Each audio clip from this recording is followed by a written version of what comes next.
What you doing? I'm your Otakutainment, theacstories. It has been too long, and I feel like I have my own little personal contracts I need to take care of. So I got a special Otakutainment reviews for you. I'm going to be talking about the comic series Mascot Company, issue 1, The Case That Started It All, by KT Artley, which came out about in 2024. I think it was kind of revamped or re-uploaded to Global Comics earlier this year. There's 4 issues out so far. I'm only talking about the first one. Now, for this review, I've only read the first one to keep myself focused on just this and not accidentally revealing any spoilers. In total, it's only 36 pages. It's a quick read, but it's pretty densely packed. If you want to check it out, you can go to the Electric Mechanism website, or just go directly to Global Comics to read it. Normally, I mainly review manga, but it's obvious this comic is inspired by manga, even if it's not. I would say it's manaa. I talked to KT before. I don't remember exactly if it's also considered manaa, but I will at least. And that's why I'm going to be talking about it. I will say, this is probably the most, at least industry standard, professional looking work I have seen from an independent creator. Everything was done by KT Artley, except the character designs, which were done by Timothy Myriad. It even has an author's note at the beginning. It's usually at the end for things, but I always enjoy reading these, so that feels like a little bonus for me. Now, we were thrown pretty much a slice of action right away, as we are immediately in Faber Hill City. We see Clubfoot Arnie, who is pretty much a clueless gorilla just jamming out while supposed to be delivering some pizzas. But luckily, that's where our Wayfinder agency, the heroes of the story, Jazz or Jasmara and Sunny, with the help of their car friend named Rocket, are there to help complete that contract, help these pizzas get delivered safely and in one piece. For some reason, they're being chased by the police. There's a lieutenant and then a police dog person just chase after them. It's not really a problem. They're taken care of pretty easily, and they succeed in their delivery. Until some old grumpy looking person is like, mascots can actually do their job, something like that. Future AC here, just to clarify some names. I actually don't know who Clubfoot Arnie is. The gorilla character is actually named Bobbert. The lieutenant is Enid, and then the dog is Captain Atlas, which we don't find out any of these characters' names until the end of the 3rd issue in the character sketches section. And after this, Jazz and Sunny go to Toucan's Coffee, mainly Jazz complaining about no money and Sunny complaining about not enough fighting. And then Bruno the Toucan says, I have to kick him out because the boss is raising rent, excuses like that. That's kind of a typical motivation for main characters of like, oh, we gotta work to stay where we're at. But it's fine because Zhu Shifu shows up with a work offer, until almost leaving because being unimpressed by Jazz and Sunny's introduction, which wrongly unimpressed, I'll say, because I thought it was pretty catchy and amusing at least. So this job is to rescue the family mascot Amberheart from Studio Industries, where one day somehow turned into a year. And then while getting all this explanation, we see a montage of Jazz and Sunny. I'm assuming at a different time, because it must be. It was a little confusing how this kind of just pops up.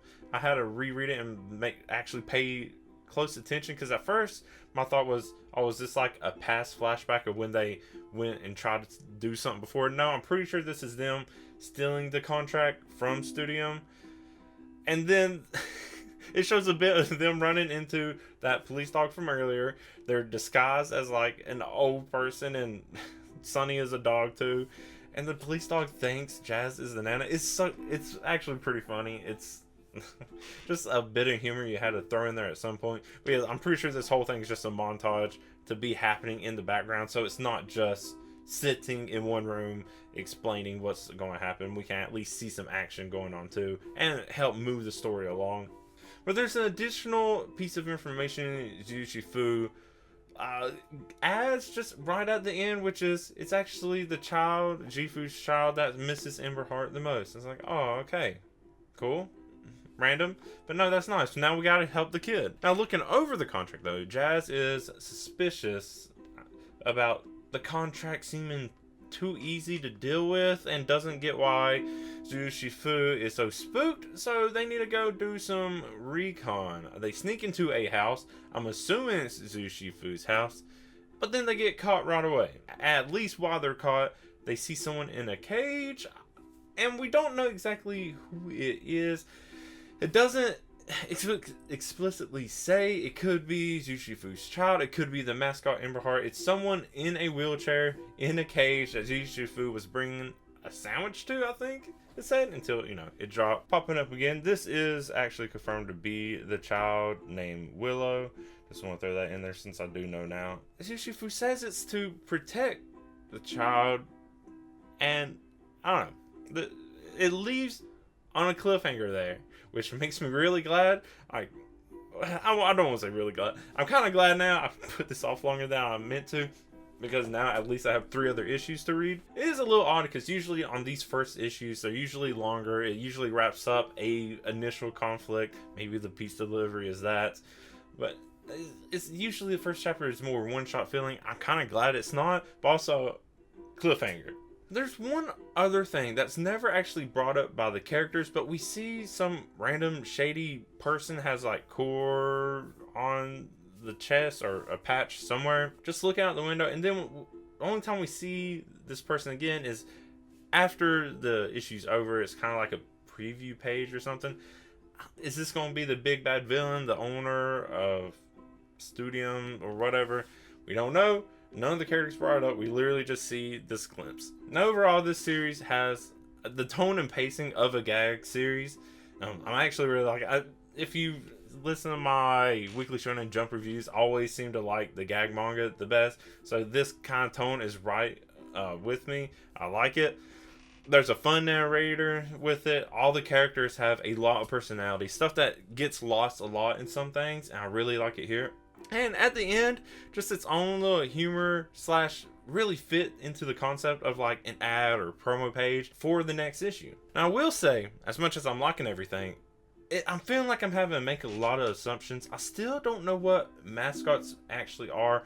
Are they like contracted slaves, some kind of robot kind of things, little creatures? We don't know anything. Maybe that's something we discover later for some reason. Usually in series like this, it'll open with like mascots or these things that blah blah blah into society and stuff like that. We didn't get that. We literally jumped right into action.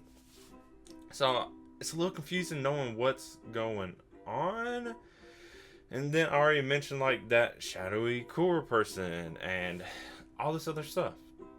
Those are the 2 main big things. It's really, some stuff is just not as clean as everything seems. It's just, maybe it's so fast paced that it's just like you go and you're not taking everything in. Like I said, I had to look at that montage a couple times just to make sure I understood completely what's going on. And it's not like things seem muddled or just like unclear. It just seems like maybe the pace is a little too fast.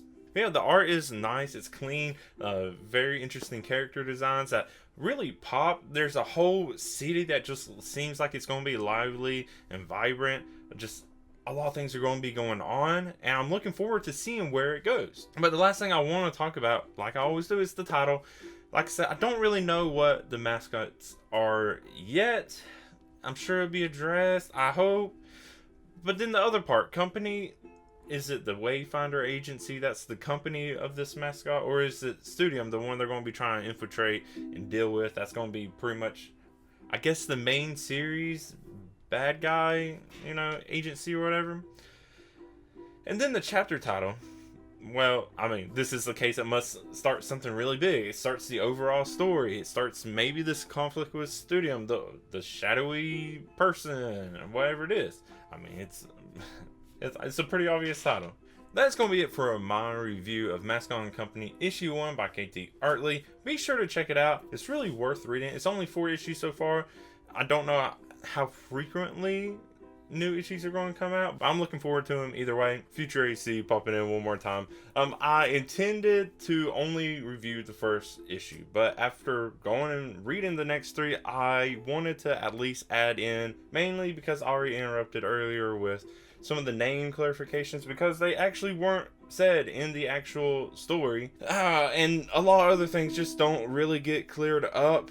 I'm not going to actually say what happens in the next 2 through 4 issues because from there it just takes off. The tone completely changes. It's just pretty much action packed. It doesn't stop.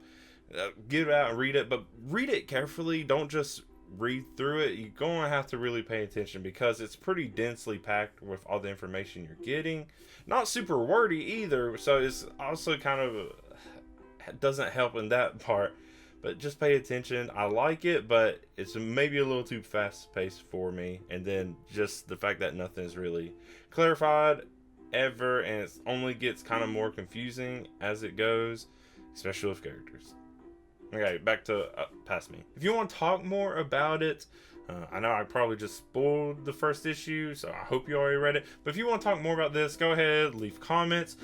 Find me on social media, The AC Stories. Email me at theacstories@gmail.com. I have a Discord you can also join. We can talk about all kinds of stuff there. But I also want to thank my Ko-fi and Patreon supporters, Vix11 and Julio Vasquez. If you also want to help support me on there, you don't have to. I appreciate it either way. I have my own stories and notes and stuff like that on there, these shout outs. So go ahead and do that if you want to. But you know, like I said, I appreciate everyone just watching these reviews and checking out these people I'm reviewing. So that's going to be it for me. I have been your Otakutainment, the AC Stories. This has been Otakutainment Reviews. Until next time, bye. Don't sign any bad contracts.